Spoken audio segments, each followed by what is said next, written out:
The valiant, they do good, they do right, they live adventure, they mentor, and they say no.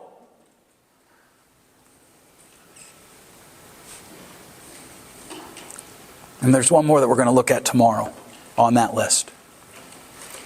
All right, let's come back to the victim here for a minute. It starts with Adam. What does he say to God when God comes to him and he says, Adam, Adam, where are you? Eve, where are you? And they're like, hey, we're over here. And God comes up and he's like, what's going on? And they're like, oh, well, we're naked. And God asks the most fascinating question. Who told you you were naked? And what does Adam say? Who's he blame? Ah, close. He blames God. That woman that you gave me. Now, look, we can sit a few thousand years later and kind of hold a little bit of judgment at Adam, right? What a fool. Now, I know this is not going to apply to any of you. But for me, there have been times in my marriage where I have gotten mad at my wife. And I have said things that I shouldn't have said. None of you, I'm sure. And I have said to her, well, that's because you made me mad. Anybody else? Right. That is a broken statement that lives in victim mindset. Because here's the thing. If my wife can make me mad, who's responsible for me being mad? No. That's an accurate answer. I am responsible. But if the statement is true, she made me mad. My son and I were wrestling the other day. He's 11 and, we have this conversation. He'll start to wrestle and I'll say to him, do you think today's the day? And he'll be like, no. I'm like, that's good. So you need to continue. Like, is today the day you think you can take me? He's 11. I outweigh him. Worst case scenario, I just got to put him down and lay on top of him. But I teach them different moves, right? So like one day I taught them there's a pressure point under your jaw that you can hit and move people wherever they want to go. I don't care how big they are. Well, if he's 11, it's even easier. So he puts me on that. So I taught him how to get out of it by getting out of it. And we're on the bed wrestling and all of a sudden he starts to fall. And so I go to grab him so he doesn't fall and hit his head and I miss and I get his arm. So his arm goes like this and his head swings down. I made him hurt. Who's responsible for him hurting? Me, right? If my wife makes me mad, if that statement's true, who's responsible for me being angry? She is. I'm passing the responsibility to her, living out of the victim mindset, instead of doing right and controlling my tongue. Does that make sense? I had a teenage client one time. He was 16. How old are you? 17. Sorry, man. I knew it was going to be close. I actually debated, do I ask, do I not ask? But he was 16, and he was a really good lacrosse player. He already had colleges scouting him. His parents brought him to me because they couldn't get him to stop swearing at them. All right, I have a rule. If you're going to bring your teenager to me, you have to see me too. Do you agree to that? Yep, cool. All right, great. So the kid comes, and I'm like, okay, so tell me about it. He's like, I just can't help it, man. My parents are stupid. Oh, cool. So, I don't know anything about lacrosse, but it's got to be really bad to be your teammate. What do you mean? I said, well, I don't know anything about lacrosse. I know I hate lacrosse because I coached soccer and had a really good team, and one of my best players also played lacrosse. And one weekend he was like, hey, we don't play this weekend, and there's going to be scouts at this tournament for lacrosse. Can I go play? I said, yeah, because, scholarship. And he broke his arm, and so he couldn't play in the state tournament. And we lost to a team that we had beaten twice with them. So I hate lacrosse. It's a little bit of an exaggeration, but not much. And I said, and I know that officials, whatever they're called, referees or whatever, in lacrosse in Michigan are terrible. Oh, man, you are so right. And I said, well, that's got to suck to be your teammate. He said, well, why? I said, well, we just talked for 10 minutes about how when you encounter stupid people, you can't help but drop the F-bomb. When those refs are making those terrible calls, I think we'd agree they're stupid people. Oh, yeah. Well, then you must have to say the F-bomb. And I know that in high school sports, once you say the F-bomb, you're gone. You must get kicked out all the time. He's like, I've never been kicked out once. Welcome to an exception where you did something because you controlled yourself. you're not actually a victim at home. Any place where you look at your life and you say, this is going on, and my bad attitude, my bad response, my less than what I say I believe response is because of that, you're living out of the victim mindset. I'm mean to my wife because my dad was a jerk when I was a kid. What? I kicked the dog because I had a bad day at work. I yelled at my kids when they didn't do anything because I was tired. That's the victim mindset.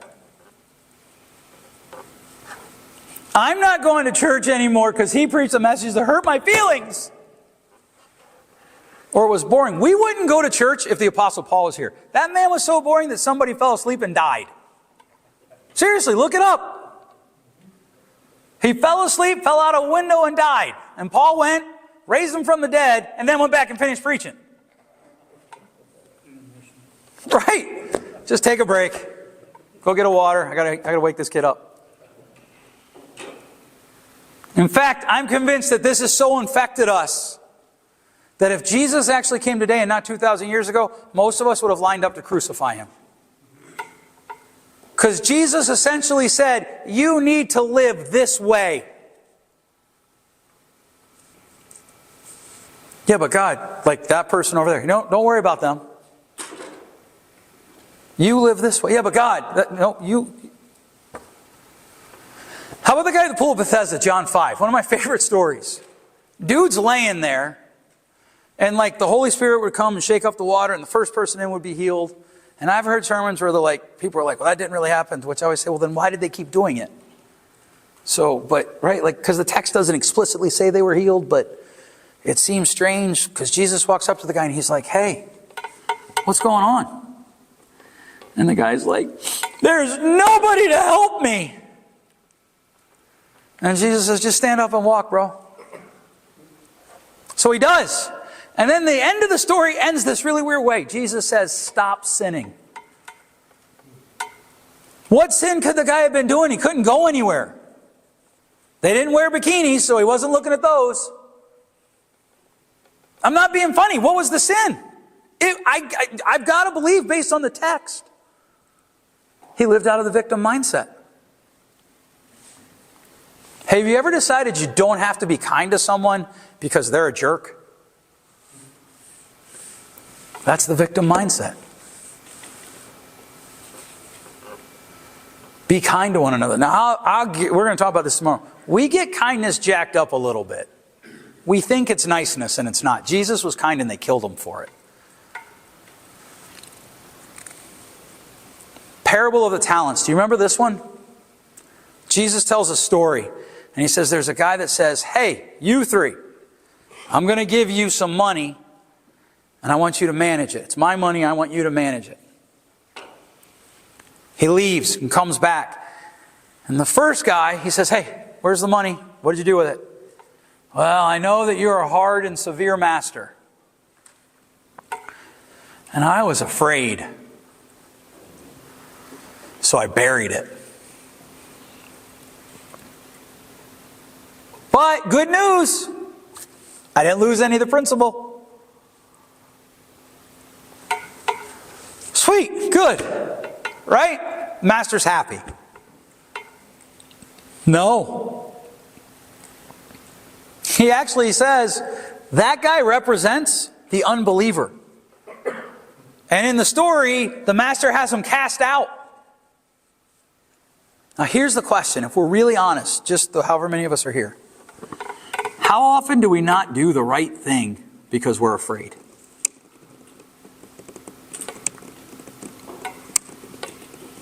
You ever been there, or is it just me? It's just me? I appreciate that. Thank you for validating me. We just don't do the right thing because we're afraid. We don't risk because we're afraid. I remember when I was sitting in the airport thinking, I'm going, I'm not going. What if this is a train wreck? Like, what if when you guys get the email, and look, if you think this, it's fine. But what if when you get the email that, hey, tell me what you think, you essentially say, dude, you suck. Like, well, I told that Steelers Bengals joke. I really didn't think I was going to get canceled, and I did. I remember. And then like 5:30 comes, and I have Snapchat. Like, it's the one social media thing that I keep really tied down, just my close friends.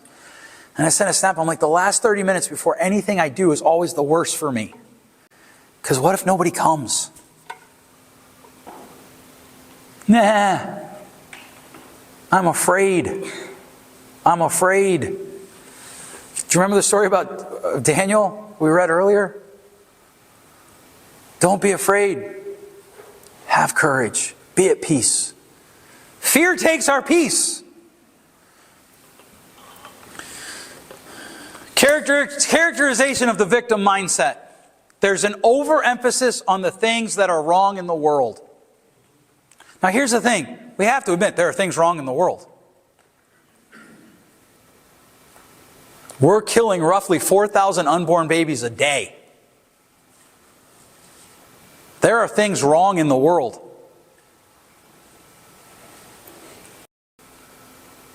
Who's texting me at 4:30 in the morning? It's got to be somebody hunting, right? So I pull it out. My blind isn't here. I write back, should have used those 18-inch stakes. Do not disturb, pocket. Sun comes up, no deer show up. I text him, do you want to come over to my blind? Yes. Now he owns it. He's like, yep, you're right. He's telling a friend of his the story, and his friend is so entrenched in the victim mindset, he's like, well, your friend should have made you use those 18-inch stakes. Who's he blaming? The friend. Who's the friend blaming? Me. Don't worry. My feelings were not hurt. The victim will not take action because taking action means there's responsibility. And you'll often hear them say, it's not my fault.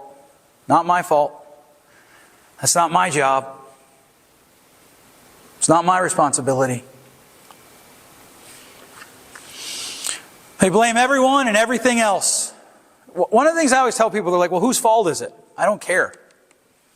In fact, I don't even think in terms of that. To be honest with you, I very rarely think in terms of that. Who's responsible to fix whatever it is?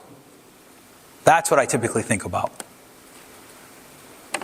Seriously, with my wife, there are times I could blame her. There are times she could blame me. I bought a truck last year. I'll just be really transparent with you. I feel like an idiot. I bought a pretty truck. It's Michigan blue. It's gorgeous. I went from a 350 Super Duty to a 150. I miss that power to do work, to haul camper, to haul wood. So much so that Monday I'm going to go look at a 250 and a 350. And I told my wife, I'm like, I feel like a fool. Because I didn't need it. I just wanted it. And I shouldn't have bought it. And I have to own that. And I might not be able to fix it. The temptation is like, I didn't. But the temptation is often, why didn't you talk me out of it? Why did all this have to happen with the company? I don't know. How do we make it right? How do we do the right thing?